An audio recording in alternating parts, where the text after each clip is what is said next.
Audi TT seats. Much nicer than the Z3 seats, certainly nicer than the cloth ones that are in the 300 at the moment. My plan is to try and separate the runners from these, from the seat, and fit the seat to the original electrically adjustable bases from the Z300 or from the 300 seats.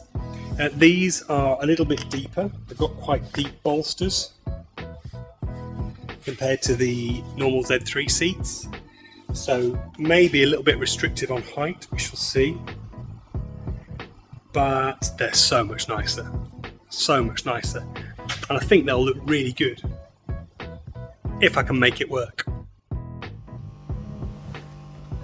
I thought I'd do a little test fit. I'm not sure this is going to work.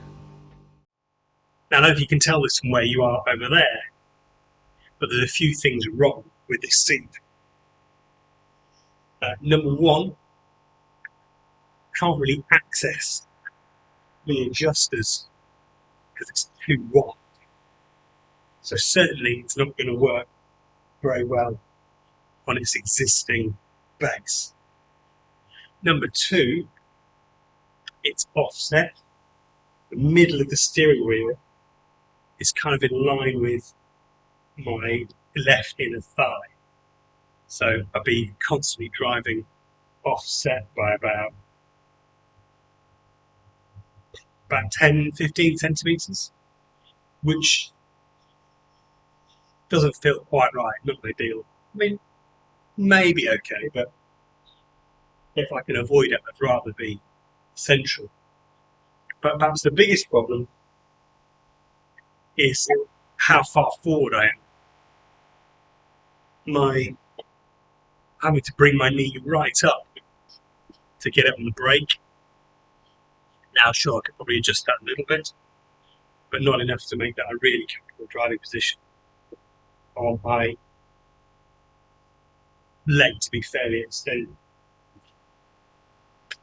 So, either I have to find a way to put this seat onto the BMW base, or offsetting there, or I have to find another answer. We shall see. So looking at the gaps down here, I'm not sure that this seat can be really canted over far enough to align it, and if I come around here you might be able to see just how misaligned the seat is with the steering wheel.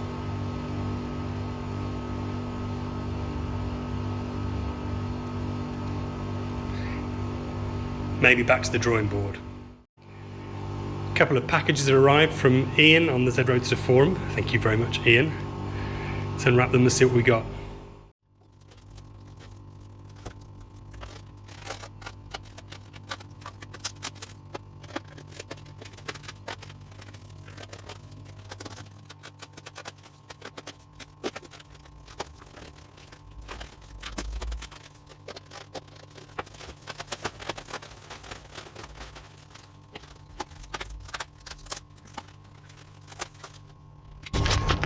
So what we've got here is a nice big sheet metal brake, so I can do some of my own folding on site rather than outsourcing it and going and borrowing other people's tools. And that is very welcome indeed. So I need to bolt that down to the bench when I need to do some bending.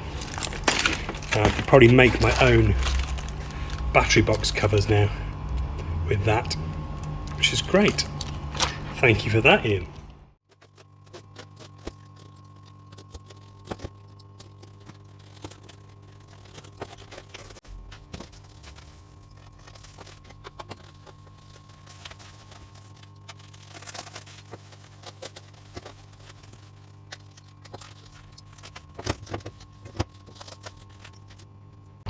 Now this is the beginnings of a custom X-frame brace, whatever you want to call it, the bit that goes underneath the front of the Z3.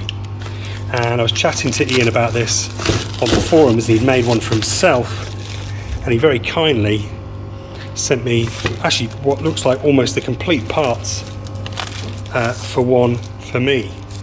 And what this means is I can bin off my rusty one or sell it off for somebody else to restore, put this fresh one on, and I've got nice fresh steel to weld to, so I can add mounts for my battery box directly onto this X-frame rather than having to tie it in to the engine mounts.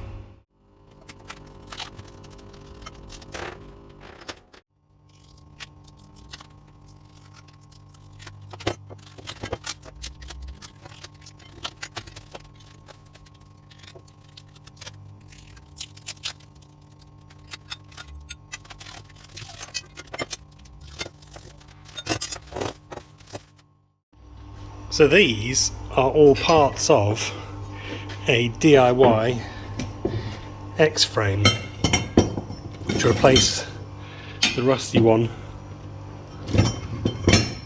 that came off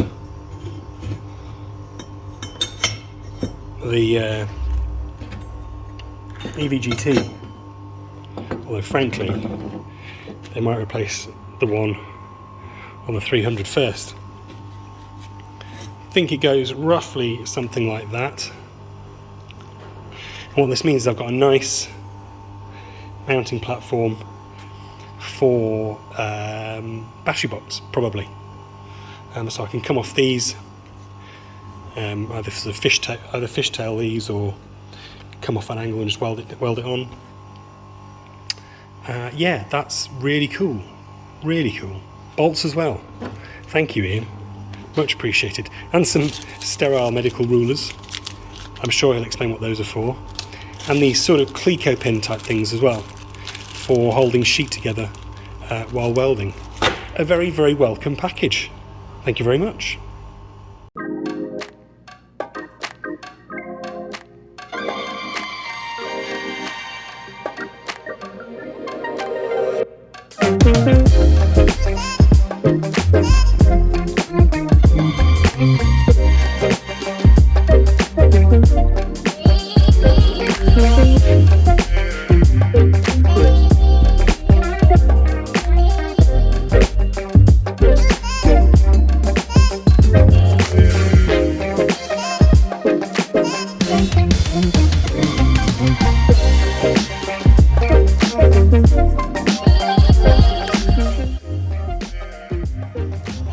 Last little treat of the day before I finish up.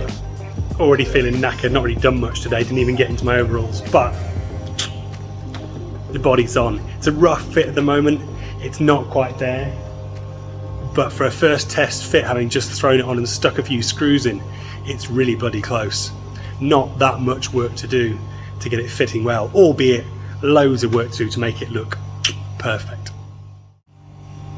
So right now the front's sitting very low, particularly at the front of the front, because there's no front balancing for it to sit on, so you can see from the panel gaps at the side they're not quite even. But it's not far off on the door. Once the front comes up, this will go down a little bit, maybe some adjustment required around the hinge. Obviously the little mini wing isn't properly fitted yet, there's only got a couple of screws in it. Likewise the sill covers, just a couple of screws pinning them in. Boot, fairly good fit already around the back of the door, a little bit of tweaking to do. It's not quite sitting right because if I can get the camera to come around here, the cutouts for this sheet steel here are a bit too narrow. I'm guessing this is a wide body and this is for a narrow body. Obviously this isn't the final car that it's going on, so I'm not going to make any tweaks to the sheet metal or to the steel yet, or to the fiberglass yet, until I've tested it on the 300. which may be a slightly narrower boot opening, and hence those will fit perfectly, but don't need that to fit exactly right just yet. Boot's got some test hinges on it, but no oh hello, but not got any gas struts yet, so it's very manual at the moment, being very gentle with that. You can see the high level brake light will go in here, probably an LED strip or something like that. Door fit's not quite so good around here. This is slightly too far forward, needs canting back a little bit. Once it's screwed in, a little bit of trimming probably be fine. Here you can see the bonnet fits miles off on this side, but again, once the front valance is in, we can start to adjust all that. Overall though, really happy. And just sticking some seats in and sticking those body panels on really starts to give a sense of what it's going to be like when it's done. So that'll wrap it up for today. A bit of a bitty episode. My first day back in the garage, and I'm really only doing a couple of hours because I'm not feeling up to it. I'm going to go flop now. Actually, I'm not going to go flop now. I'm going to go and run the kids around places, but after that I can just sit down. Really pleased, really excited. It's looking great. A few things not quite right. I have done a test fit of the new backlights over there. Not a test fit, but sort of just held them up, and really pleased how those look. Front lights might be a bit small. I might need to get some bigger headlights to fill the buckets a bit better. We shall see. And seats, obviously the seats, I don't know, some investigation still to do. Maybe they work, maybe I'll sell them on, buy something else. Not a massive rush on that. Obviously I'd like to get them done, but not quite yet. So in terms of the 300, next things to do, really when I'm at home I'm focused on trying to get the new motor sorted. So you'll see an episode soon with the new coupler coming together, the new adapter plate coming together, and then we can come in here and test fit that on there, and start welding up some mounting brackets so it sits on the engine mounts. And then in terms of the exterior, need to get the number plate, which is other way, get the number plate off the EV GT, and start mucking around at the back of the car on the new 300 body. Try and sort of sketch that out, work out how lights are going to fit, how number plates are going to fit, how charging ports are going to fit, because I want to tuck those behind the number plate and have them completely invisible. And yeah, other than that though, good day, really good day, and looking forward to doing some more. Thanks for watching. If you do like this stuff, please do like and subscribe. Cleared 300 subscribers while I was off sick, and climbing quite rapidly, so thanks very much.